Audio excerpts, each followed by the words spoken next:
Welcome in. Get comfortable.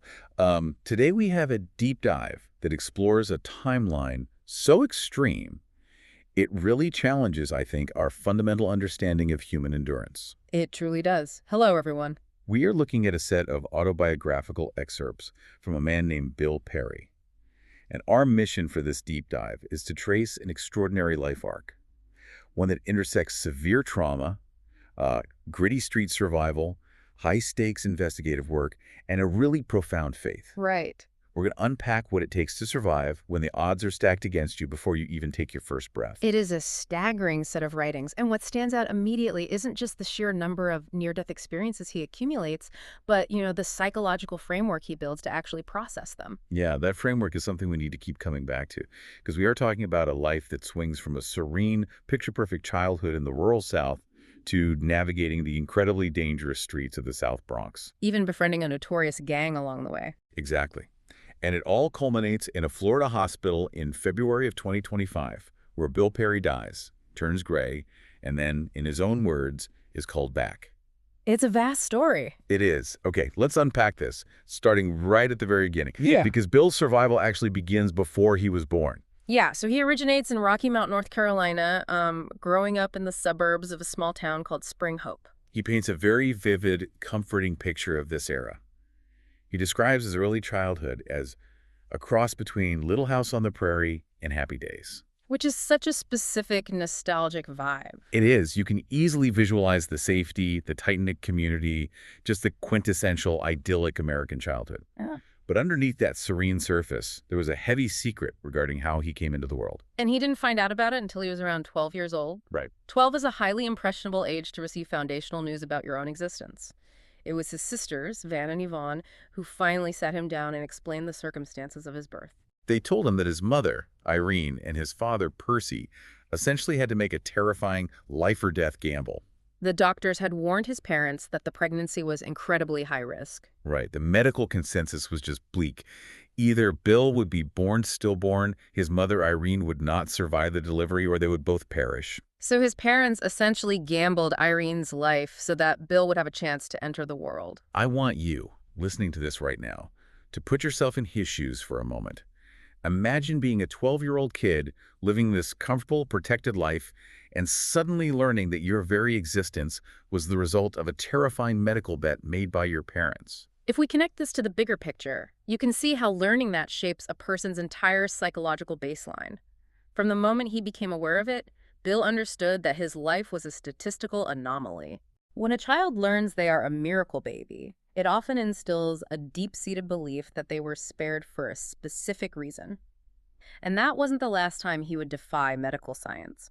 In his writings, he notes surviving 3 separate blood clots later in life. Wow. Surviving such immense, life-threatening circumstances from day one laid the foundation for a man who always felt, as he phrases it, naturally covered by Jesus God. It sets the stage for everything that follows. Yeah. Because that peaceful Little House on the Prairie chapter, it ends abruptly. Very abruptly. The second half of Bill's life takes him out of rural North Carolina and drops him straight into the intense, unforgiving environment of New York, specifically the South Bronx. Yeah. And not just anywhere in the South Bronx, but an area famously known as Fort Apache. For those who might not know the history of that nickname, Fort Apache was the moniker given to the NYPD's 41st Precinct in the South Bronx during the 1970s and 80s. This is a rough area. It earned that name because the police station felt like an isolated outpost, besieged in a territory overwhelmed by high crime, arson, and gang violence. It commanded intense respect. Bill mentions in his notes that Fort Apache's reputation was known throughout all the other 4 boroughs, with only Brooklyn coming close in terms of the street respect it demanded. It was a severe culture shock. Oh, massive. You are taking a kid from Spring Hope, North Carolina, and putting him in an environment where survival requires a completely different, highly aggressive set of instincts. Right. Bill talks about seeing everything you could possibly imagine starting from the age of 12.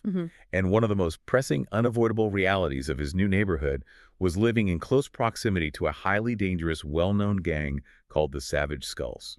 And he is very candid about his initial reaction to them. He admits that, like most people in the neighborhood, he was terrified of the Savage Skulls when they walked through the subways. Understandably so. They were a formidable, heavily armed presence that dictated the flow of life on those streets. But then we get this deeply memorable anecdote that alters the trajectory of his time there. One day, a 12-year-old Bill is hanging out, and a member of the Savage Skulls approaches him and asks for a cigarette. Just a casual street interaction. Exactly. Now, Bill wasn't actually a smoker, but he happened to be pretend smoking a Newport cigarette at that exact moment. As kids do. Right. Without missing a beat, he quickly hands the Newport over to the gang member. And that one split-second decision sparked a highly unlikely alliance.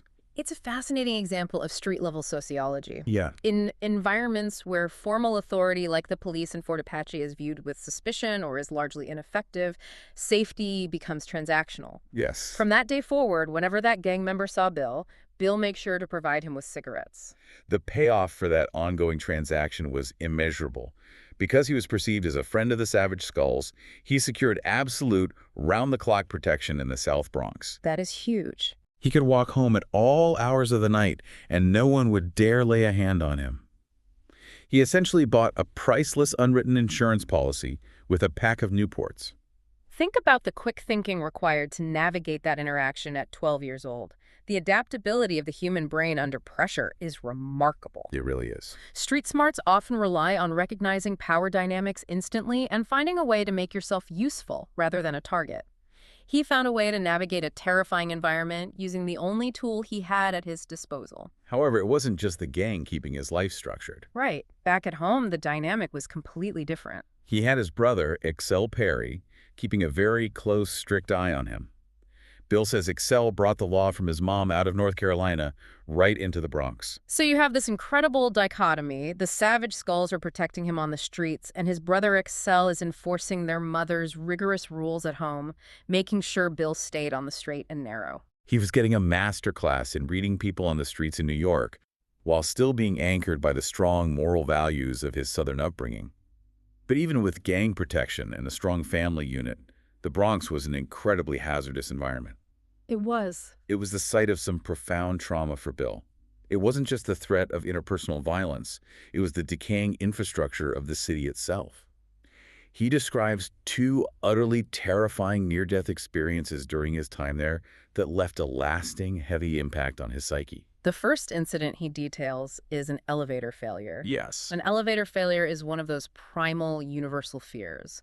The loss of control is absolute. He walked into an elevator, and the car suffered a catastrophic failure, going into 3 separate freefalls. Terrifying. He was completely trapped in the shaft. In his notes, he describes having to climb out through what he calls sucked floors just to escape. For anyone unfamiliar with that term, when an elevator is stuck between floors and you force the doors open, there's a dangerous gap, the sucked floor between the elevator cab and the actual floor of the building. Escaping means squeezing through that gap, while the elevator could potentially drop again at any second. Right. The sheer claustrophobia and terror of that moment, plunging down, trapped in a metal box, having to force your way out, is horrifying, and Bill is very open about the aftermath. He explicitly states that he developed severe PTSD from that incident, a trauma he says he still deals with to this day. And we have to recognize that the human brain isn't designed to easily shake off an event where imminent death feels certain. No, not at all. The brain traps you in that survival loop. And unfortunately for Bill, that wasn't an isolated brush with death. He also recounts a time when he nearly drowned in a very deep pool at a party in the Bronx.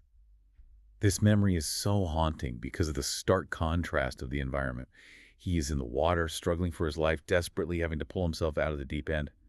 Meanwhile, just feet away, everyone else at the party is dancing. They are completely oblivious. They have no idea he is fighting for his last breath right next to them. It is such an isolating image, fighting for your survival in the middle of a crowd that is actively celebrating. It perfectly encapsulates the internal isolation that often accompanies trauma.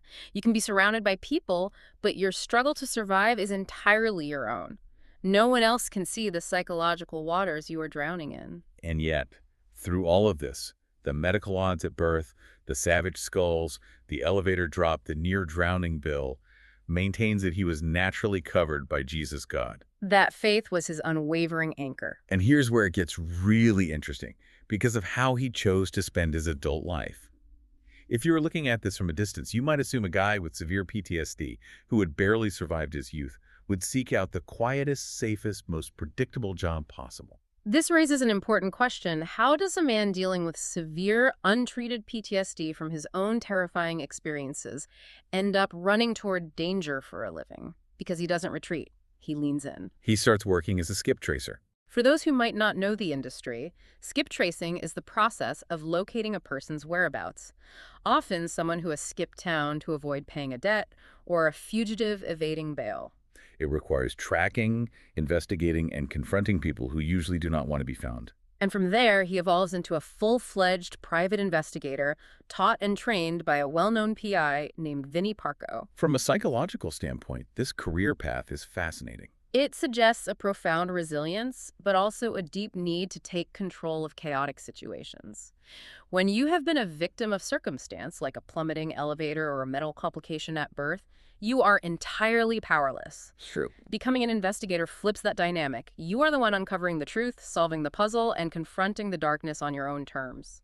You are taking the street smarts learned in Fort Apache and weaponizing them to bring order to chaos. That transition brings us to the third part of his life. Bill eventually moves south, relocating to Florida. He continues his work as a private investigator, but now he is working alongside his wife, Dorla Perry, and their team. And the cases they are taking on are as heavy as it gets in the investigative world.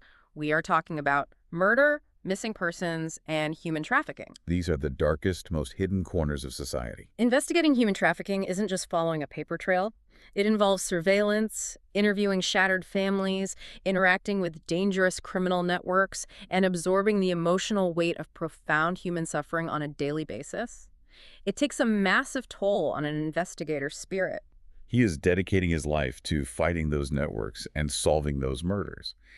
And it is during this intensely heavy, high-stakes time in Florida that something within Bill shifts. Right. He feels this sudden, unexplainable compulsion to write a book.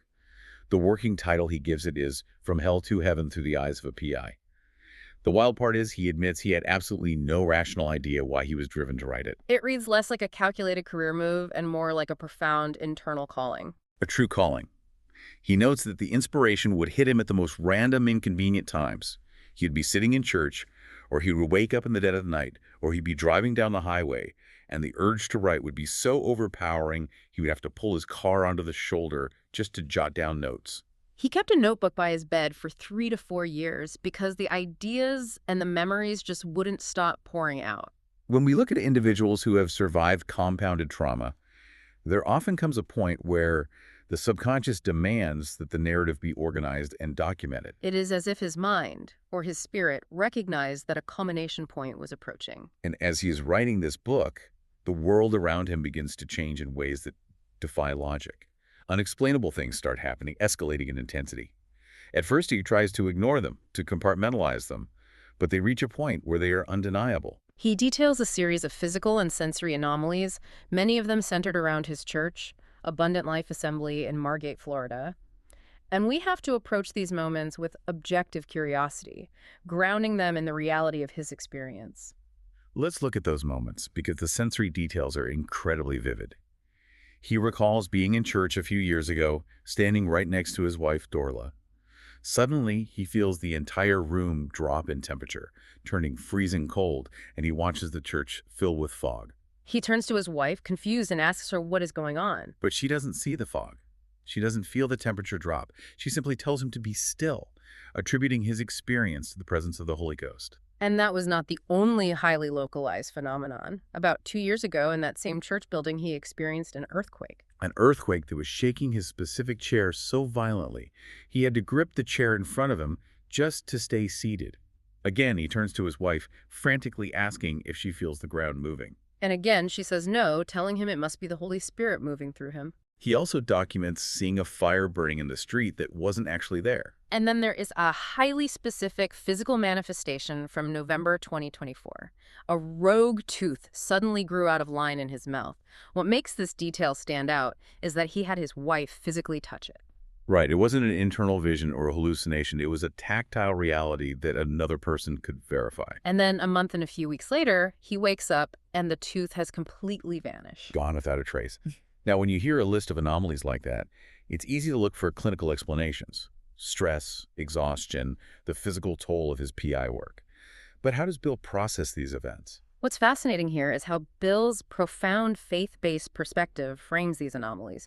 For a man who has always felt covered by Jesus God, these are not medical oddities or stress-induced hallucinations, they are divine messages. They are physical manifestations of the unseen world breaking through into his reality. From his viewpoint, they are escalating in frequency, acting as a spiritual preparation. He believes he was being readied for the ultimate test he was about to face. Preparation is the exact right word. Because all of these signs, all of the trauma he survived, all of the street smarts and the investigative instincts, it all converges on one specific date, February 12, 2025. The absolute climax of this timeline. We are at a hospital in Tamarack, Florida. Bill is there for what is supposed to be a minor routine back procedure, nothing life-threatening. The procedure finishes successfully, and his stepdaughter Lydia, who conveniently works as a nurse at that exact same hospital, comes to his room to pick him up and take him home. Everything seems completely fine. But then we get a detail that is so specific and so cinematic, it changes the entire tone of the day. It's a sensory detail that is hard to shake. Bill is getting ready to leave. He stands up from his bed to walk to the bathroom. He glances down at his drink of McDonald's sweet tea, which he notes he drinks frequently. But as he looks at the liquid, he notices it is doing something impossible. The tea is sparkling. He says to himself, either out loud or in his head, the tea is sparkling. And in that exact second, a profound, chilling realization washes over him. He realizes he has become, in his own words, the walking dead. It is a moment of absolute, terrifying clarity right on the threshold of a massive medical event, the brain recognizing its own impending shutdown. He manages to take a few short steps, and then he collapses. His stepdaughter Lydia hears the fall and rushes in. With her professional training as a nurse, she immediately assesses the situation. He is not breathing, and he has zero pulse. Bill Perry was dead. She immediately calls a code blue. For those listening who might only know that term from television, a code blue indicates a patient is in cardiopulmonary arrest. It means the heart has stopped pumping blood and the patient has stopped breathing. It triggers a massive immediate response where a specialized medical team rushes in to begin chest compressions, administer life-saving drugs, and attempt defibrillation. It is absolute controlled chaos. The medical team is fighting desperately, and miraculously, they manage to resuscitate him, they bring him back. But his body cannot sustain it. He gets hit again. He dies a second time. And this time, there is no response. He was gone long enough during the second arrest that his skin actually began to turn gray, a condition known as cyanosis, which occurs when the blood is completely deprived of oxygen. The medical professionals had exhausted their protocols. They were looking at the clock, preparing to call the official time of death. But Bill believes, with absolute certainty, that God had everybody perfectly positioned in that room that day. Not just his stepdaughter Lydia being there the moment he fell. Right. There was also a specific doctor in the room, a physician famous for his highly specialized expertise in getting breathing tubes down patients' throats during complex emergencies. And according to Bill's notes, that specific doctor wasn't even scheduled to be working there that day. What's fascinating here is the intense intersection of incredible medical science and deep, unwavering personal faith. From a clinical perspective, you have highly trained professionals executing a desperate, near-impossible resuscitation. But from Bill's perspective, looking back, this was a divine orchestration. The right people with the exact right skills placed there to intervene. Because just as the doctors are about to call it, just as the official time of death is on their lips, Bill comes back. He regains a pulse. He comes back coughing, almost totally unconscious, but he is actively praying and calling out the name of Jesus as he returns. He doesn't view this as simply surviving a cardiac event. He firmly believes that Jesus explicitly called him back from the dead. He believes he was sent back with a mandate to finish the book, to to finish telling his story. From hell to heaven, he had to return to document it. So what does this all mean? When we step back and look at the totality of this timeline, we're looking at a man who was deemed a medical improbability before he was even born. A kid who used a Newport cigarette to navigate the terrifying territory of the Savage Skulls. A young man who survived a plummeting elevator and a silent drowning. Fighting severe PTSD to become a private investigator, taking on human traffickers. And a man who in 2025 dropped dead, looking at a sparkling sweet tea, only to be called back to life. It is a staggering testament to the resilience of the human spirit. And if you are listening to this on your commute or while you're working around the house, I want you to really think about the weight of that existence. Imagine living a life constantly dancing on the razor's edge of death, from infancy through adulthood, and yet remaining entirely anchored by an unshakable belief in a higher purpose. A belief that every trauma, every close call wasn't just random luck, but a deliberate act of protection and preparation. It completely reframes how you might view the trajectory of your own timeline. Which leaves us with a thought I believe we should all mull over. If you were to look back at the most terrifying, unexplainable, or seemingly random moments of your own life, the close calls, the unlikely friendships forged under pressure, the sudden, unexplainable inspirations that made you change your routine, might you also find a hidden narrative connecting them all? A narrative that has been quietly preparing you for a moment you haven't even faced yet.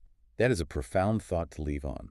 Thank you for joining us on this deep dive into Bill Perry's incredible story of survival